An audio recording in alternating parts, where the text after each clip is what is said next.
चीन के दक्षिण पूर्वी प्रांत फुजियान के एक शहर में सिनेमाघर, जिम और हाईवे बंद कर दिए गए हैं। यहाँ के निवासियों को शहर न छोड़ने की हिदायत दी गई है। स्थानीय स्तर पर कोरोना संक्रमण के फिर से सामने आने के बाद चीन के इस शहर में ये फैसला लिया गया है। पुतिया शहर की आबादी 3.2 मिलियन है। यहाँ कोरोना के संक्रमण के खतरे के बीच चीन की नेशनल हेल्थ अथॉरिटी ने एक एक्सपर्ट टीम भेजी है। यहाँ कुछ स्कूलों में ऑफलाइन पढ़ाई भी रोक दी गई है। पीएम नरेंद्र मोदी ने अलीगढ़ में राजा महेंद्र प्रताप सिंह विश्वविद्यालय की आधारशिला रखी। इसके बाद विपक्ष पर निशाना साधते हुए उन्होंने कहा कि साल 2017 से पहले भ्रष्टाचारियों के हवाले कामकाज था। राज्य में गुंडे माफियाओं की चलती थी। योगी सरकार में केवल विकास का काम होता है, लेकिन अब वसूली करने वाले माफिया राज चलाने वाले सलाखों के पीछे हैं। उत्तर प्रदेश में चुनावी माहौल अब गरमाने लगा है। कांग्रेस सांसद राहुल गांधी ने ट्वीट कर सीएम योगी पर निशाना साधा है।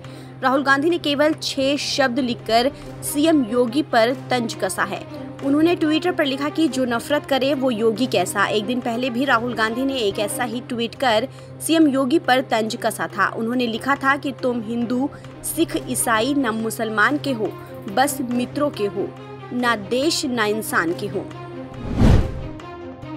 बिहार के पटना में AIMIM प्रमुख असदुद्दीन ओवैसी ने पीएम मोदी और सीएम योगी पर निशाना साधा है। पीएम मोदी पर निशाना साधते हुए ओवैसी ने कहा कि अगर पीएम मोदी में हिम्मत होती तो वो तालिबान को आतंकी संगठन घोषित कर चुके होते। योगी पर हमला करते हुए ओवैसी ने कहा कि सीएम योगी मंच से झूठ बोलते हैं। झूठ बोलना उनकी आदत में शुमार है। पश्चिम बंगाल में 3 विधानसभा सीटों पर होने वाले उपचुनाव को लेकर सियासत तेज हो गई है। इस बीच बीजेपी ने आरोप लगाया कि पश्चिम बंगाल की मुख्यमंत्री ममता बनर्जी ने लंबित आपराधिक मामलों का जिक्र भवानीपुर विधानसभा सीट के उपचुनाव के लिए अपने नामांकन पत्र में नहीं किया। इसको लेकर बीजेपी ने निर्वाचन आयोग से शिकायत की। पश्चिम बंगाल में बीजेपी सांसद अर्जुन सिंह के आवास के पास बम विस्फोट हुआ है। बम विस्फोट के बाद अर्जुन सिंह ने वीडियो के साथ ट्वीट किया। उन्होंने कहा कि 8 सितंबर को मेरे घर के सामने बम फेंके गए थे और आज सुबह घर के पीछे।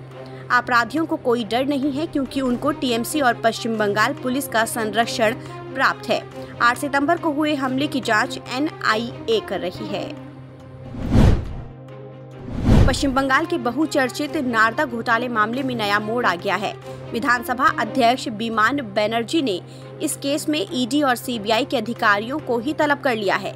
बिमान बनर्जी ने विधानसभा के सदस्यों के खिलाफ चार्जशीट से पहले स्पीकर कार्यालय से अनुमति नहीं लेने का कारण जानने के लिए अधिकारियों को बुलाया है। अधिकारियों को 22 सितंबर को हाजिर होने का आदेश दिया गया है। पद उन्नति में आरक्षण को लागू करने के मुद्दे पर सुप्रीम कोर्ट में सुनवाई हुई। सुप्रीम कोर्ट ने मंगलवार को कहा कि इस मामले में विस्तृत और राज्यवार सुनवाई की जाएगी। ये फैसला राज्यों के अलग अलग मुद्दों के मद्देनजर दिया गया है। कोर्ट ने राज्य सरकारों को अपने मुद्दों की पहचान करने और उनकी रिपोर्ट 2 हफ्तों में दाखिल करने के निर्देश दिए हैं। देश के आम लोगों को महंगाई ने बड़ा झटका दिया है। अगस्त महीने में थोक महंगाई मामूली रूप से बढ़कर 11.39% हो गई है। महंगाई लगातार 5वें महीने दाही अंकों में रही। इसका मुख्य कारण मैन्युफैक्चर प्रोडक्ट की ज्यादा कीमतें थीं, जबकि खाद्य पदार्थों की कीमतों में नरमी आई। सप्ताह के दूसरे कारोबारी दिन यानी मंगलवार को शेयर बाजार दिन भर के उतार चढ़ाव के बाद बढ़त पर बंद हुआ। सेंसेक्स 69 अंकों की तेजी के साथ 58,247 के स्तर पर बंद हुआ। वहीं निफ्टी 25 अंकों की बढ़त के साथ 17,380 के स्तर पर बंद हुआ। बीते सप्ताह सेंसेक्स का 30 शेयरों वाला सेंसेक्स 175 अंक या 0.30% के लाभ में रहा।